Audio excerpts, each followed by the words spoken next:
On the 17th of October, the Israeli crossing at Deversoir was still young enough to die. Men had crossed the Suez Canal in boats, bridges were beginning to turn a foothold into something heavier, and the corridor east of the canal had been forced open at terrible cost. But the operation was not yet secure. It looked, from the Egyptian side, like a dangerous wound that might still be closed if pressure came quickly enough. That day became a test of whether Israel's countercrossing would survive its most vulnerable moment. Egyptian armor moved to cut the penetration and crush the bridgehead, while Israeli tank crews, shaken by the war's first days but learning fast, prepared to fight one of the sharpest defensive armored battles of the campaign. If you would like to move beyond the podcast, you can see my available books at militaryauthor.me. And at trackpads.com, you will find magazines and galleries with hundreds of thousands of photos and videos to explore. The Egyptian command now faced a nightmare reversal of its own opening success. On the 6th of October, Egypt had crossed from west to east using surprise, engineers, infantry, anti-tank weapons, and missiles to make the canal a doorway into Sinai. Now, Israeli troops were west of the canal, threatening the rear of the Egyptian armies and the air defense network that had protected the bridgeheads. If Israel could reinforce the crossing, the whole canal front might begin to bend backward. But if Egyptian forces could cut the narrow Israeli corridor east of the canal, isolate the West Bank lodgment, and destroy the bridgehead before it widened, the Israeli counterstroke could be reduced to a costly gamble. The Egyptian answer was to strike with armor while the crossing was still fragile. The most immediate battlefield was still the seam around Deversoir and the road network feeding the crossing. To follow it without a map, imagine the canal running behind the Israeli corridor to the west, while Egyptian bridgeheads still sat to the north and south on the east bank. Israeli forces had pushed through the gap between the Egyptian 2nd and 3rd armies, but that gap was not a broad, safe highway. It was a contested passage, crowded with tanks, engineers, bridge convoys, infantry, wreckage, and exhausted units trying to keep one another from being cut apart. The Egyptians did not have to recapture all Sinai to win the day. They had to sever that passage, and with it, the lifeline between the Israeli army in Sinai and the forces now crossing into Egypt. One Egyptian armored formation, moving from the southern sector, became central to the drama. It was ordered northward along the canal side route to strike toward the Israeli penetration near Deversoir. The movement made sense in broad terms. If Egyptian tanks could drive up the east bank and hit the crossing area from the south, they might roll into the Israeli flank, disrupt the bridges, and trap the forces already committed. But the order also carried danger. Egyptian armor had suffered badly on the 14th of October when it moved beyond the conditions that had protected it near the canal. Now, again, tanks were being asked to move through ground where Israeli crews could prepare ambushes, use long lines of fire, and make the desert punish a column that could not easily see the trap forming ahead. The Israeli commanders waiting for that counterattack were no longer fighting like the stunned men of the war's first days. They had learned, harshly, what happened when tanks rushed into prepared Egyptian anti-tank defenses near the canal. Now, they had a different kind of opportunity.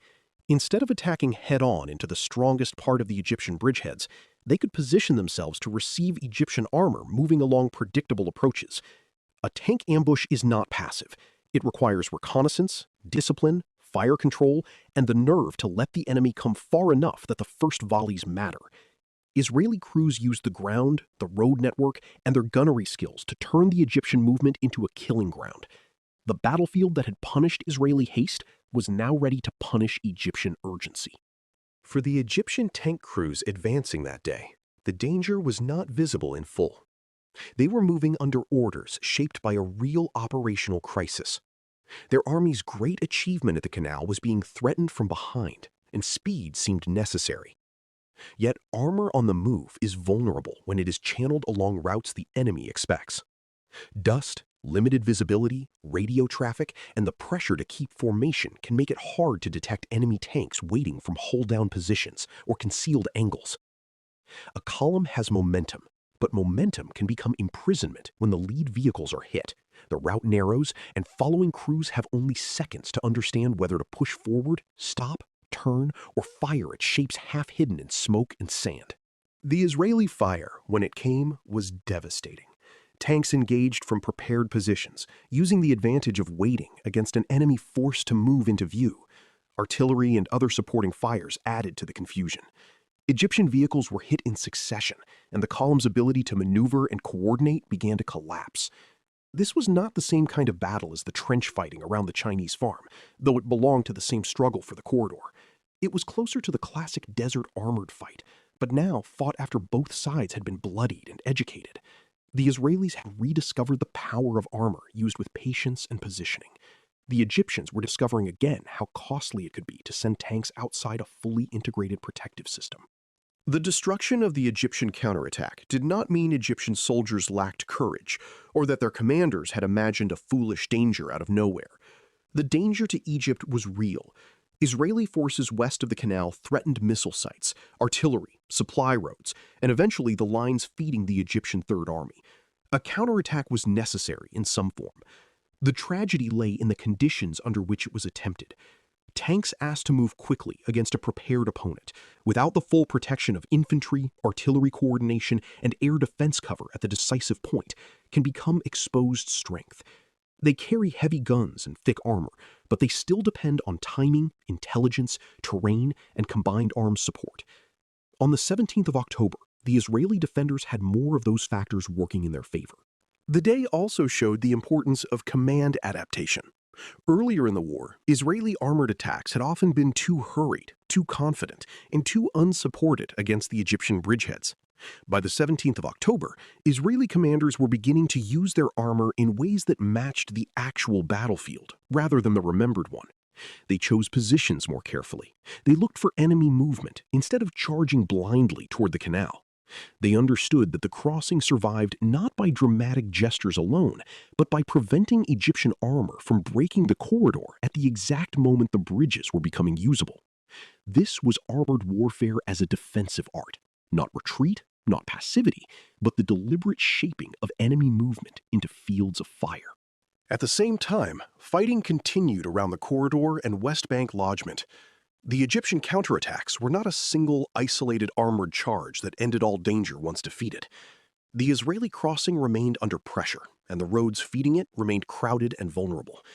Engineers still had to keep bridging systems functioning. Supplies had to cross, wounded men had to be evacuated. Tanks that had destroyed Egyptian armor still needed ammunition, fuel, maintenance, and orders for the next phase. A successful ambush could save the bridgehead for the hour, but the hour had to be turned into a day, and the day into a sustained operation. Mechanized war is relentless in that way. It rarely rewards one success by letting everyone rest. For Egyptian headquarters, the 17th of October deepened the crisis of understanding. The Israeli penetration was no longer rumor or local disturbance. It was becoming a serious operational breach, and efforts to cut it were failing at high cost. The Egyptian armies east of the canal still held their bridgeheads and were still powerful, but their rear was increasingly threatened.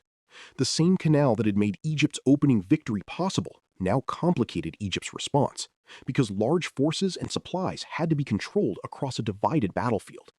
The command problem had changed from holding ground in Sinai to containing an enemy who had appeared behind the canal line. That kind of reversal can be psychologically corrosive. It forces commanders to defend in directions their plan had not emphasized. For Israel, the successful defense of the crossing was a grim kind of vindication. It did not erase the losses of the first days, the anguish of the Bar-Lev strongpoints, or the brutal cost of the Chinese farm corridor, but it proved that the countercrossing could live. The bridgehead had survived the moment when it was most vulnerable to being strangled. Israeli armor, used with discipline and placed well, had defeated Egyptian armor trying to cut the lifeline. That mattered not only tactically, but emotionally. Armies need more than plans. They need proof that the plan is working. On the 17th of October, amid smoke and wreckage, Israeli commanders and crews could see that Egypt had not been able to slam the door shut. The importance of the 17th of October in the history of armored warfare lies in its contrast with the war's opening. In the first days, Egyptian infantry and missiles showed how tanks could be stopped when they advanced into a prepared defensive system without the right support. On the 17th of October, Israeli tanks showed the other side of the same lesson. Armor remained lethal when it fought from favorable ground with clear purpose, proper timing, and disciplined fire. The battle was not evidence that tanks had become obsolete, nor that anti-tank weapons had solved every problem. It was evidence that armored warfare had become more demanding. Success belonged to the side that understood when to move, when to wait, and how to connect machines to terrain, intelligence, and command. By the end of the day, the Israeli countercrossing had passed through another gate.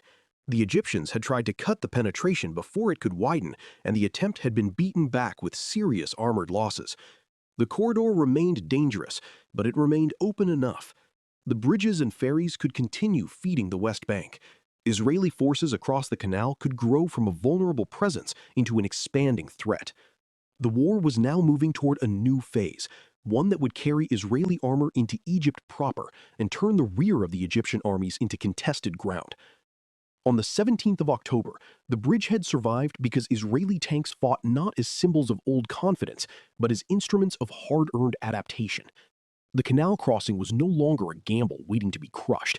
It was becoming a campaign. You've been listening to Famous Tank Battles. These battles were never just about machines. They were about doctrine, terrain, firepower, logistics, and the hard problem of turning shock into victory. For more military history writing and books, visit militaryauthor.me.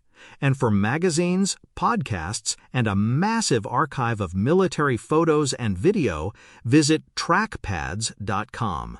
Thanks for listening.